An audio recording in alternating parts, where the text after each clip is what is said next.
Sekarang kita akan membahas contoh soal medan magnet fisika kelas 12 tentang kawat lurus yang panjangnya tak berhingga.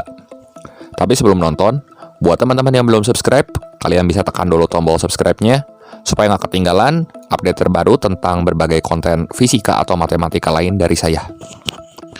Oke, untuk itu langsung aja mari sama-sama kita simak pembahasan berikut ini. 4 buah kawat berarus yang panjangnya tak berhingga disusun seperti tampak pada gambar di bawah ini. Nah, ini bentuknya persegi ya. Jika besar arus yang mengalir adalah sama besar, yaitu 2 ampere, jadi kawat A, B, C, dan D itu masing-masing 2 ampere, tentukan besar dan arah medan magnet di titik P. Nah, gimana coba untuk menyelesaikan soal seperti ini? Adalah kita harus gambar dulu vektor medan magnet yang terdapat di titik P oleh setiap kawat. Nah, panjang ini kan 0,2 meter. Ini 0,2 meter. Berarti dari B ke C itu 0,2 akar 2 meter. Pakai Pitagoras aja. Jadi dari titik C ke P ini 0,1 akar 2 meter. Dari B ke P itu 0,1 akar 2 meter. Nah, sekarang kita gambar medan magnet yang diakibatkan oleh kawat A di sini.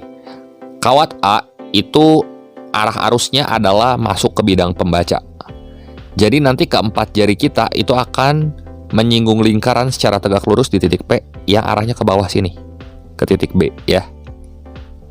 Nah, sekarang oleh kawat B. Kawat B juga sama, itu arahnya masuk ke bidang pembaca. Jadi kalau misalnya kita gambar nanti lintasan medan magnetnya seperti ini. Di sini jadi kayak gini ya lintasan medan magnetnya. Seperempat lingkaran gitu. Nah, di sini medan magnet B itu arahnya ke titik D. Kalau pada titik C, ini arah arusnya itu adalah keluar bidang pembaca. Kalau arah arusnya keluar bidang pembaca, nanti lintasan medan magnetnya akan seperti ini kan. Dan di sini medan magnet yang diakibatkan oleh kawat C akan menyinggung si lingkarannya secara tegak lurus ke arah titik D sini. Nah, satu lagi oleh kawat D. Kawat D, arah arusnya itu keluar bidang pembaca. Ditunjukkan oleh ibu jari. Ya, jadi jempolnya keluar. Dan keempat jari yang lain, kalau misalnya kita gambar lintasan lingkarannya ini kan seperti ini. Dia akan menyinggung. Ya, medan magnet yang diakibatkan oleh kawat D-nya itu akan berarah ke B. Nah, berarti kan di sini kita udah tahu arah masing-masing dari medan magnetnya. Karena ini bentuknya persegi, maka sudut yang dibentuk antara medan magnet A dan D dan medan magnet B dan C ini akan tegak lurus ya. Kita tulis data-data yang diketahui. Di sini jarak dari titik A ke titik P itu adalah 0,1 akar 2 meter. Ya, berarti dari titik B, dari titik C, dari titik D, kalau kita ukur ke titik P itu sama semua. Kan kalau ini 0,1 akar 2, ini juga 0,1 akar 2. Segini juga sama. Segini juga sama, gitu. Ya. Nah, kita tulis aja 0,1 akar 2 tuh jadi akar 2 kali 10 pangkat negatif 1 meter. Nah, kuat arusnya sama semua 2 ampere, artinya di sini kita cukup sekali menghitung medan magnetnya. Nah, di sini medan magnet yang diakibatkan oleh masing-masing kawat ke titik P, besarnya akan sama semua. Kenapa sama semua? Karena jarak kawat ke titik P dan kuat arusnya itu sama semua. Lain cerita kalau misalnya kuat arusnya beda ya.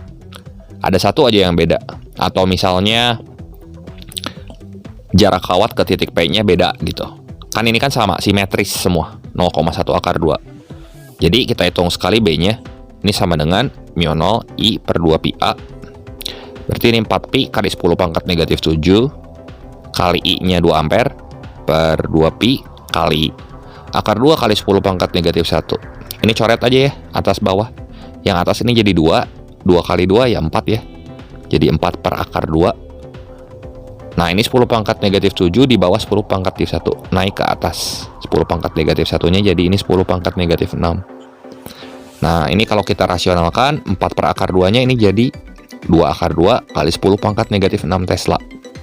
Sekali kita menghitung nilai B-nya, kita tahu berapa nilai. B oleh kawat A, B oleh kawat B, B oleh kawat C, dan B oleh kawat D. Nah, di sini kan kelihatan dengan jelas ya. Medan magnet oleh kawat A dan kawat D ini searah, berarti bisa langsung kita jumlahin. Ya. Medan magnet oleh kawat B dan kawat C juga sama, bisa kita jumlahin di sini. Dan karena tegak lurus, tinggal nanti untuk menghitung resultannya ya Pitagoras aja. Akar dari 2B pangkat 2 tambah 2B pangkat 2. Kan kita misalkan BA sama BD-nya sama tadi. B ya. BB sama BC-nya juga sama. Berarti ini B tambah B ya jadi 2B. Ini juga jadi 2B. Gitu. Jadi berapa nih?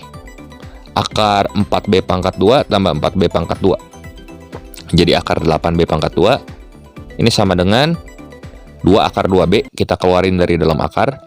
Ya B-nya kita ganti aja sama 2 akar 2 kali 10 pangkat negatif 6 Tesla ya.